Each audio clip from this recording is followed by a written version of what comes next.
Assalamu alaikum wa rahmatullahi wa barakatuhu. Bismillahir Rahmanir Rahim. Alhamdulillahi Rabbil Alameen. Wa salatu wa salam ala Sayyidina Muhammad wa ala alihi wa sahbihi wa sallam. Inshallah, I'll continue reading through Imam al-Nawawi's At-Tibyan fi Adabi Hamalat al-Quran, translated as Etiquette with the Quran. A book in which Imam al-Nawawi details the various etiquettes that one should observe while reciting the Quran, as well as the merits of reciting and reciters and teaching recitation, and the various rulings that any person who has a relationship with the Quran needs to know. I'm in the chapter on the etiquettes of recitation on page 82, and the topic that I've been covering the past few sessions has to do with the prostration for recitation. And right now we're at the section on page 82 where he talks about what you would do if you were to read multiple prostrations. So what would you do if you're in a situation where you read multiple verses of prostration in several different settings? What if it was the same verse? What if it was different verses? Or what if you read multiple verses within the same setting, even if it was the same verse or different verses? So he's going to cover both of those, both when you have multiple verses in multiple settings or multiple verses in a single setting. So he's going to cover that here. And the reason this needs to be discussed is because people are going to ask, well, wait, do we do one for each time we recite? Well, what if it's the same verse? What if it's different verses? What if I did several repeats of the exact same verse within the same session? Do I do it for each one? Do I do it for one? So he's going to cover those scenarios here. And the author of our book, Shaykh al-Islam Imam al-Nawawi rahimahullah, says, if one reads some or all of the verses of prostration in a single sitting, he prostrates for each of them, and there is no disagreement on this. Now, keep in mind that the prostration is not obligatory, but it is recommended to do. If he repeats a single verse of prostration in several sittings, he prostrates for each sitting. And there is no disagreement on this. So first he talks about multiple verses, different verses in a single sitting, in which one should do a prostration for each one of them.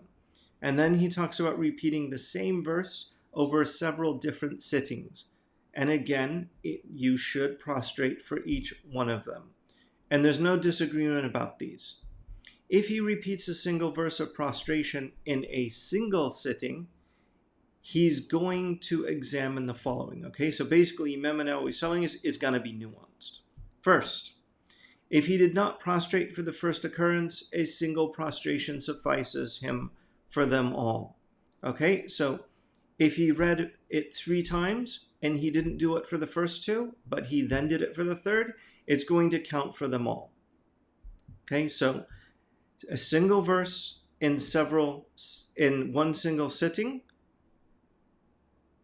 a single verse repeated several times in a single sitting.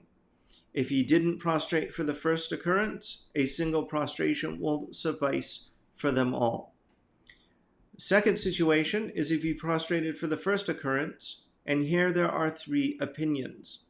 And the first is that he should prostrate for each occurrence, since the cause is renewed after fulfilling the renewing of the first one. And this is the soundest opinion, okay? So this first opinion is that each time he reads that verse, he is going to prostrate. So he prostrates for the first, and then he prostrates for the second again. Why? Because the trigger, the cause that prompts him to make that prostration has repeated again. That's why.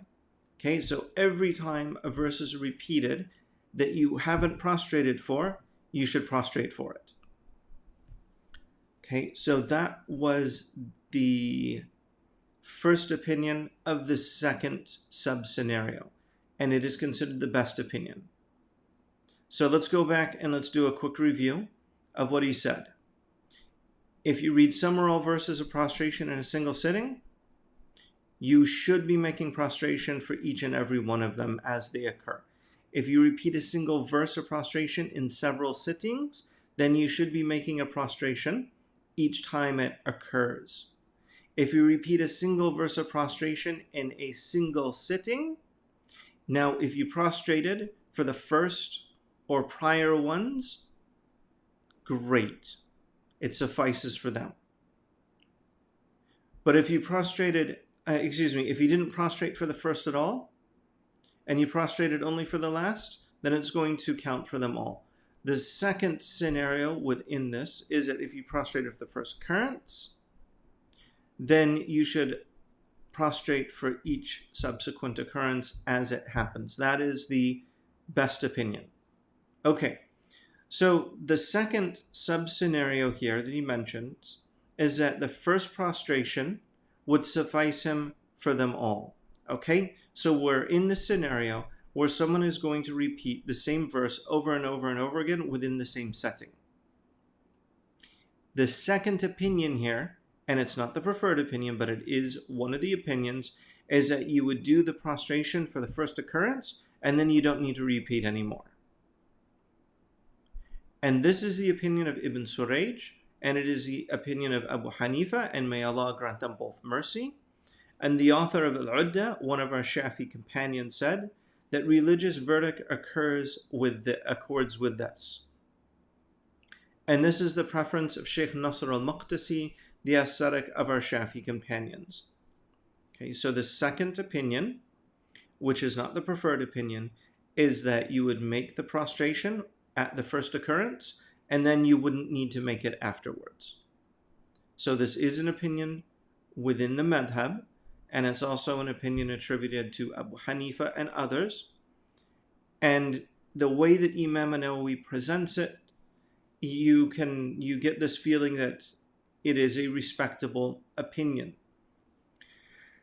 And the third opinion is that if the separation between occurrences of the various ayat of sajda is long, then he prostrates for each one. So for example, if you're going to the mosque and you're going to recite all day long, from beginning to end, and you're not going to get up at all, it's one really, really long continuous recitation, then what you would do is, as each one comes up, you're going to do it. Okay, so if the separation between occurrences is long, which is what's going to happen if you're just continuously reciting, then he prostrates for each one. Otherwise, the first prostration suffices for them all. So it's like the second opinion, but with that small little added detail about if the separation is long.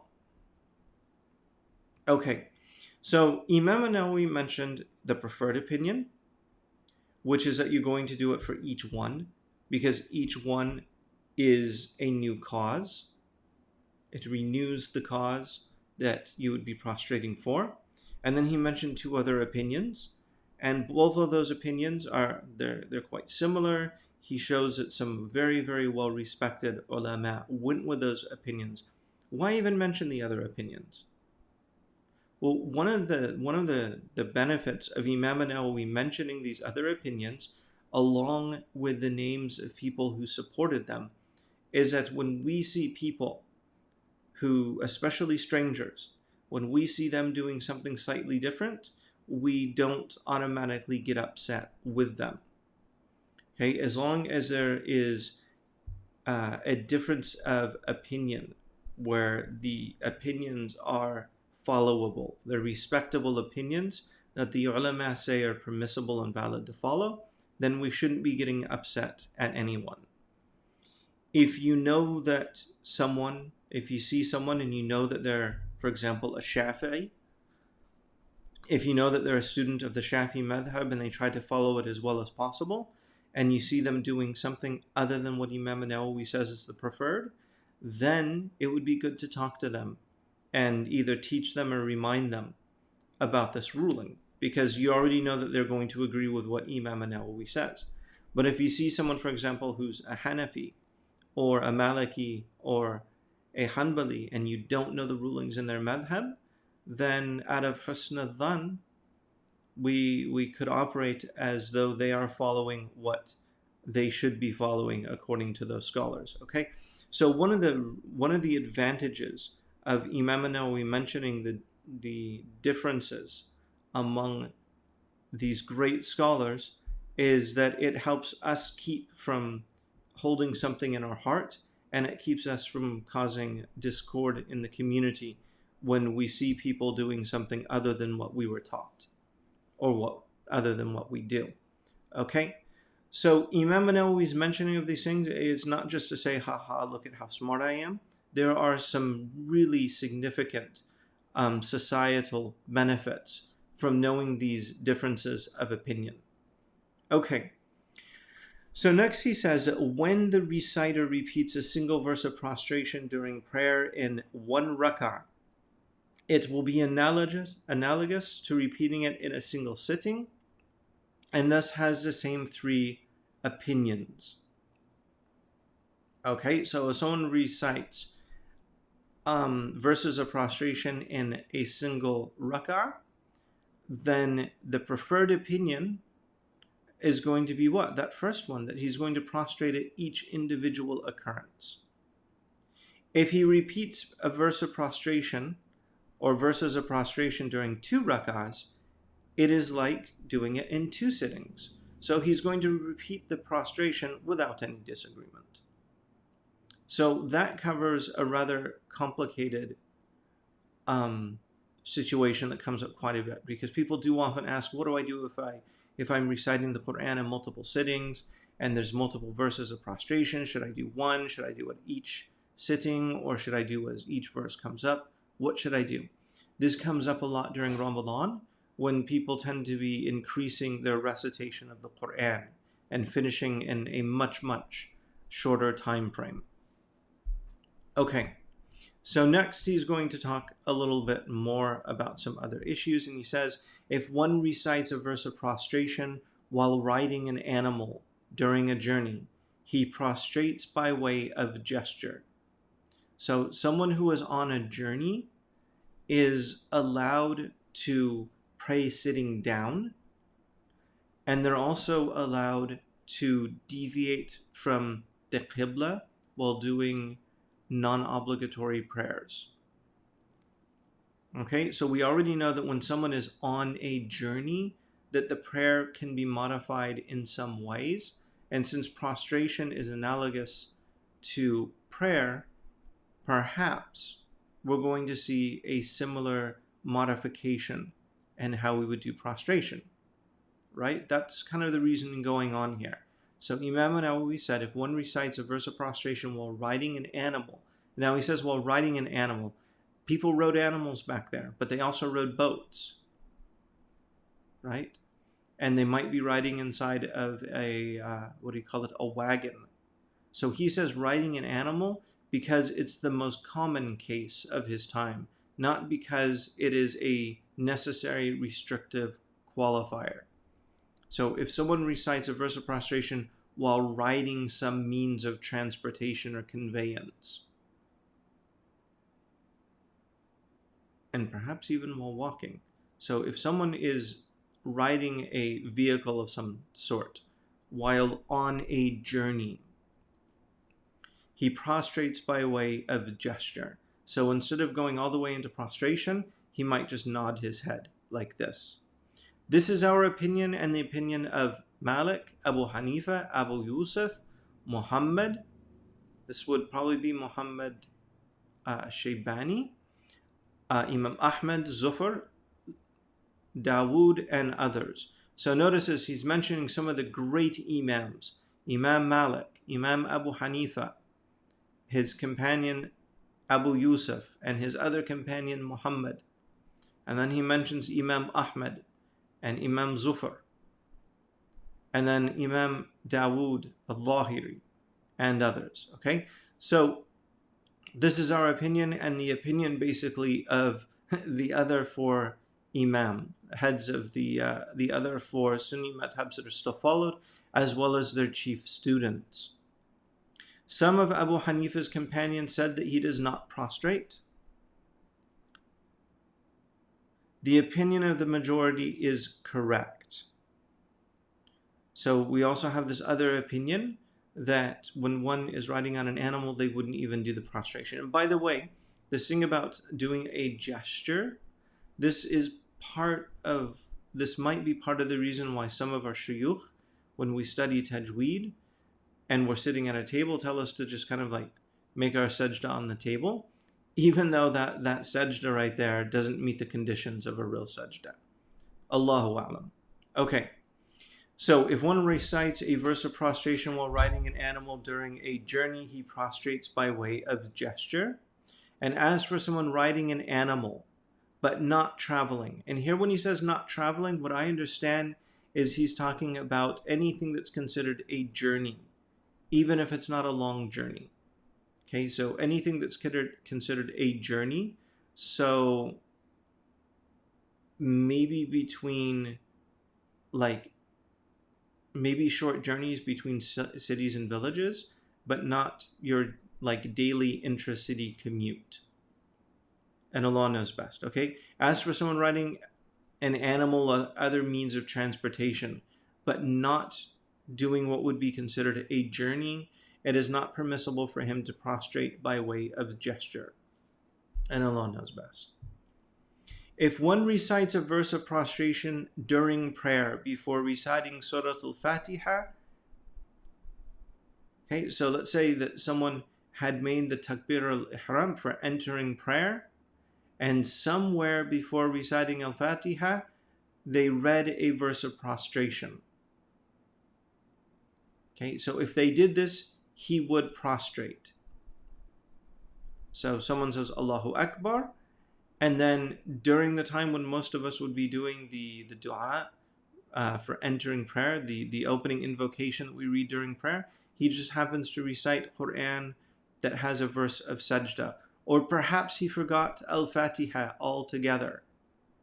This happens sometimes, where people do their Takbirat al-Ihram, the dua for entering prayer, and then they either read part of Al-Fatiha or they miss it altogether and they go straight into the recommended recitation. What would they do? So let's say that you realize that you just recited a verse of prostration and you haven't yet read Al-Fatiha. Should you make the prostration or not? And he says, yes, you would. Okay, so if you have read while standing something that would occasion making the verse of prostration, then you would do it. This is different than had he recited while bowing or prostration, since it is not permissible to prostrate from those postures because standing in prayer is the place of recitation.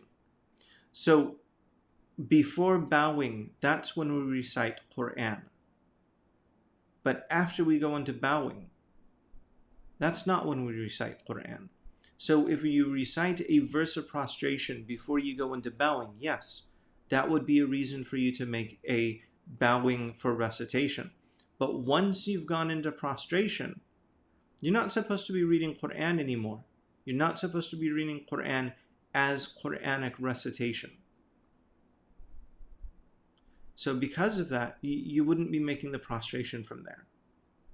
If one recited a verse of prostration, descended to prostrate, and doubted that he had read Al-Fatiha, he then prostrates for the recitation, returns to standing, and recites Al-Fatiha, since prostration for recitation should not be delayed. So this covers, it might seem like a weird situation, but if it comes up, now you know the ruling. Next, Imam al-Nawawi is going to talk about reading a verse of prostration in Persian. Okay, which seems kind of weird, right? Why would he only mention Persian? Well, again, we're back to the thing of him mentioning something. He qualifies it with in Persian, not because it's a necessary qualifier, but because it's just the most common one. In his age, if you were to know a foreign language, it's going to be Persian.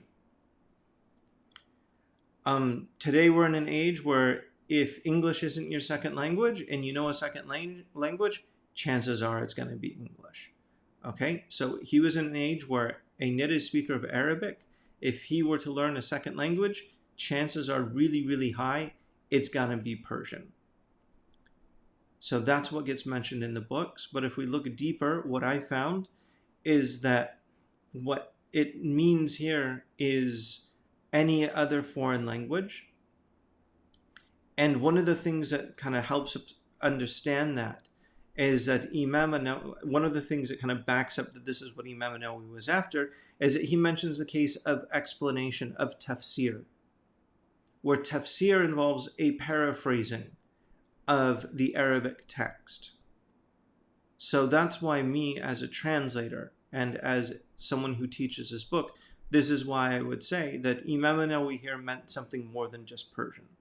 Okay, so Imam Nawawi rahimahullah says, if one recites a verse of prostration in Persian or any other foreign language, it is our opinion that he not prostrate. It is the same if he were to explicate a verse of prostration. So it's the same if someone were to give a tafsir of a verse of prostration. So even if he repeats the Arabic while giving the explanation, he would not make the prostration. Why is this different? Because when we do tafsir, we're not repeating the verse as recitation.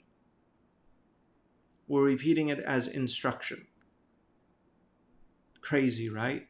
Well, remember when I talked about someone reading a verse of the Quran during the state of janaba or during the state of menstruation, about how it's not permissible as recitation, but it is permissible as part of dua or adhkar?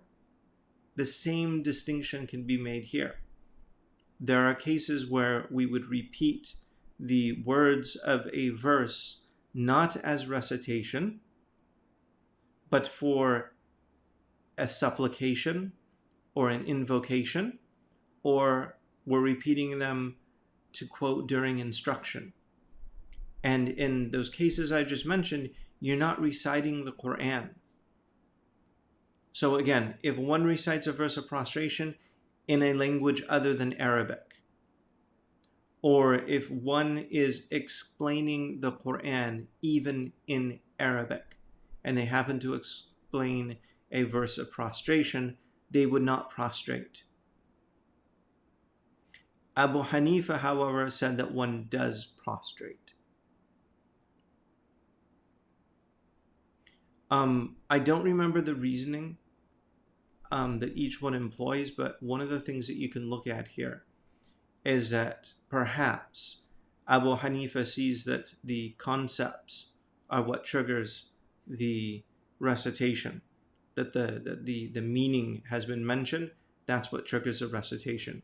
Whereas the other scholars are looking at the actual kalam Allah, that this is the speech of Allah that is being recited as Allah's speech, that's what triggers it. Okay, so I mention this, even though maybe I'm spitballing. Okay, I mention this just to try to show that there is a reasonable explanation behind both takes. So even as a Shafi'i, I'm going with the first one, that we're not going to do it. I can still appreciate that there could be an argument in support of the other one. And I might not be completely spitballing here, because at one point I did go and I looked at what is the reasoning behind that. So again, Allah knows best. When listening to the recitation, may prostrate with the reciter, but is not bound to the reciter and should not intend to be led by him, and he may rise from the prostration before the reciter does. So notice, if we go back, Imam Nawawi mentions that the verses of prostration can be read during prayer. They can also be read outside of prayer. If one is the one doing the prayer, yes, they're going to recite. They're going to prostrate. If one is following an imam in prayer, then they also will prostrate with that imam, with that one exception that you can go back to listen about. If it's outside of prayer, the person who does a recitation should do the prostration. Someone who was attentively listening should do the prostration. And someone who overheard it but wasn't really attentively listening should also do the prostration. So if you're leading someone in prayer, or you're doing the recitation, or you're following someone in prayer, then you know when you're supposed to go, right? If you did the recitation, then you're the one that determines when it's going to be done, right? And if you're following an imam, your imam determines when you're going to do the recitation, and you can't lag behind him. But what if you're outside of prayer listening to someone? When would you do the recitation? Would you do it when would you do the prostration? Would you do it when the reciter prostrates? Or are you going to wait and do it and prostrate as they do it, as though they lead you in prayer? Or are you going to be completely disconnected and just do it whenever you want, either before or after them? Or wait, does it have to be after them? Okay, this is something that has to be discussed, because all of those possibilities are there when you have someone listening to someone else do the prostration outside of prayer.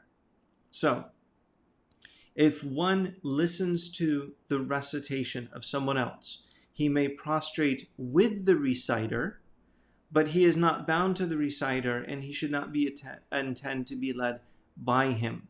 Okay, so if you're listening to someone and they recite a verse of prostration, you can synchronize your prostration with their prostration, but you don't make the intention that you're being led by them.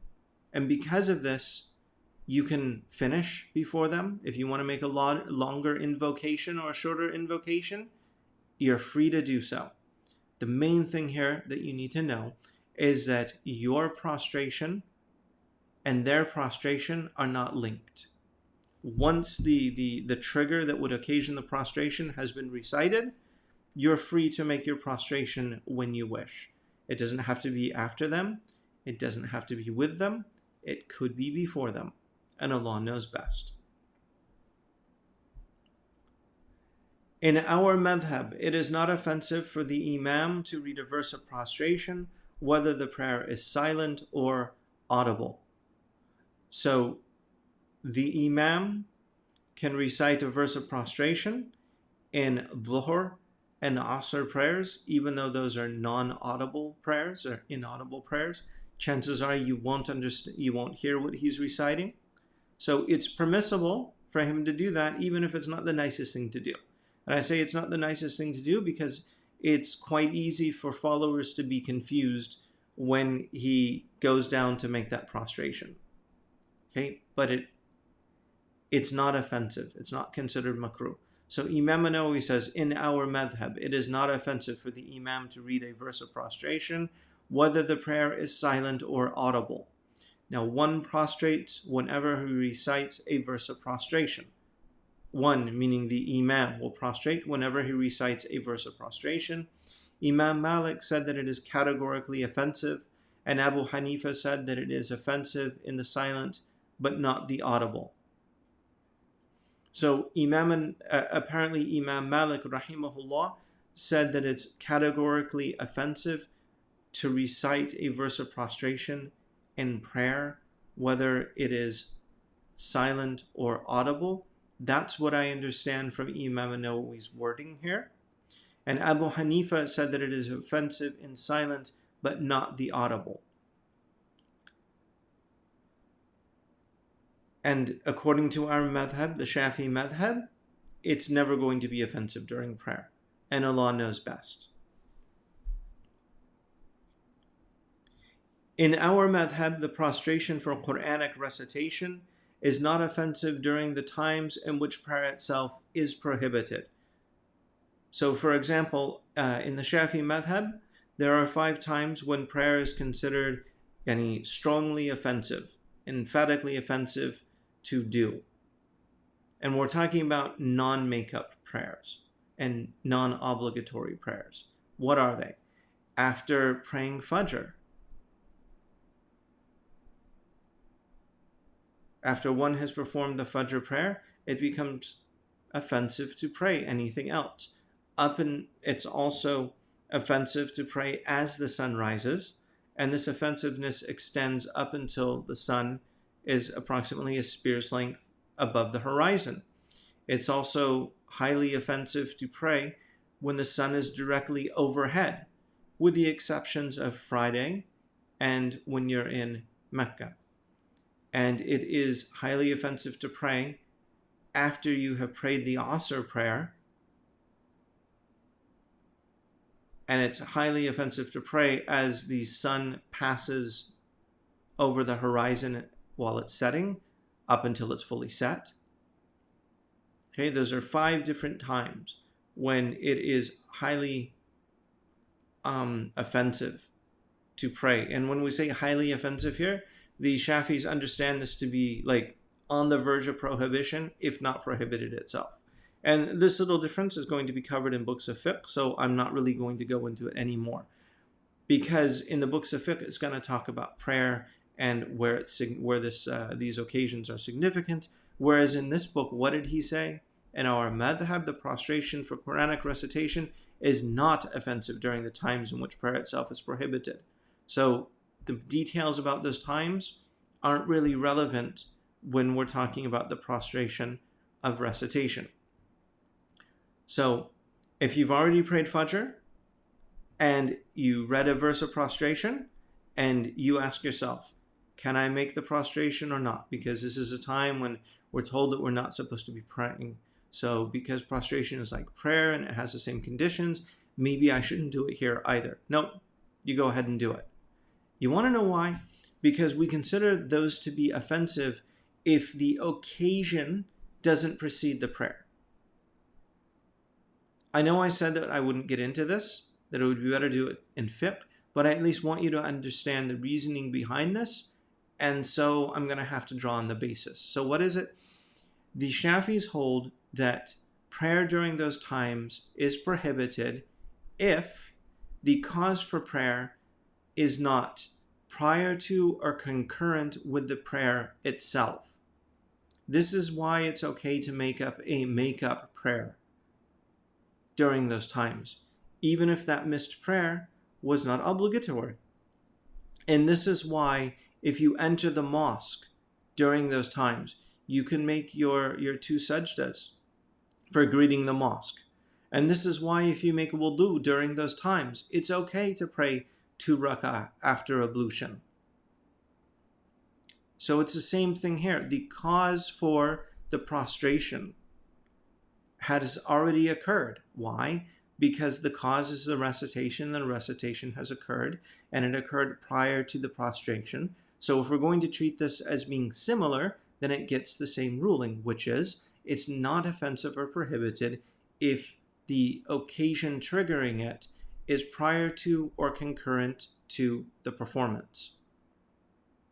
So that's the reasoning that can go on here. So in our madhab, the prostration for Quranic recitation is not offensive during the times in which prayer itself is prohibited. Why? Because the cause is prior to the act here. This is the opinion of a Sha'bi, al-Hasan al-Basri, Salim ibn Abdullah, al-Qasim, Atta, Ikrimah, Abu Hanifa, and the other people of juristic opinion, and Malik according to one of 2 accounts. So we've got a lot of the early scholars, the early mujtahids going with this view. A group of scholars, though, disliked this, and they include Abdullah ibn Umar, may Allah be pleased with them both, Sa'id ibn al-Musayyib, who is Sayyid al-Tabi'in, and Imam Malik in the other account, and Ishaq ibn Rahoya, and Abu Thawr, and may Allah be pleased with them one and all. And the last issue I'll read today is that bowing, ruku'ah, does not take the place of prostration for Quranic recitation when bowing is possible. This is our opinion and the opinion of the majority of the scholars of the early generations, the Salaf and the Khalaf. Abu Hanifa rahimahullah said that bowing may take its place. So I understand that his opinion is that bowing can take its place even when prostration is possible. The evidence of the majority, however, is that prostration for Quranic recitation is analogous to prostration in prayer, and it cannot be replaced by bowing. So, provided that someone can prostrate, they have to prostrate. Bowing can't take its place. Okay, when I say you can, I mean you have the physical ability to do it. Even if you're sitting down in a chair, if you're physically able, if you would otherwise be physically able to put your head on the floor, then you have to do it. So even if the physical world around you is preventing you from doing it and you can change it, then you're going to need to do it. Okay, so the evidence in the majority, however, is that the prostration of Quranic recitation is analogous to prostration in the prayer, which cannot be replaced by bowing. So just as you can't bow instead of prostrate, you can't do ruku instead of sajda in prayer, you also can't do a ruku'ah instead of sajda for recitation. However, someone incapable of prostration may gesture, just as he gestures for prostrating in prayer. So if we're going to make this analogy about why you can't do it, then we're also going to make the analogy when it comes to exceptions to the base case. So that's what he has done here, and Allah knows best. And if you want more details about this, inshallah, we can cover it sometime in a class on fiqh, or you can cover it with another instructor on fiqh. And this is all I am going to read today. If you're enjoying these and finding them beneficial, please share them with others. Whatever platform you're listening on, I recommend you hit the subscribe button. And if you don't mind, I've added a link to my blog's mailing list. And it would be great if you subscribe, because that's a more permanent and durable means of communication. So thank you for listening, and inshallah I'll be back soon with another installment of Etiquette with the Quran by Imam al-Nawawi. Until then, Assalamu alaikum wa rahmatullahi wa barakatuhu.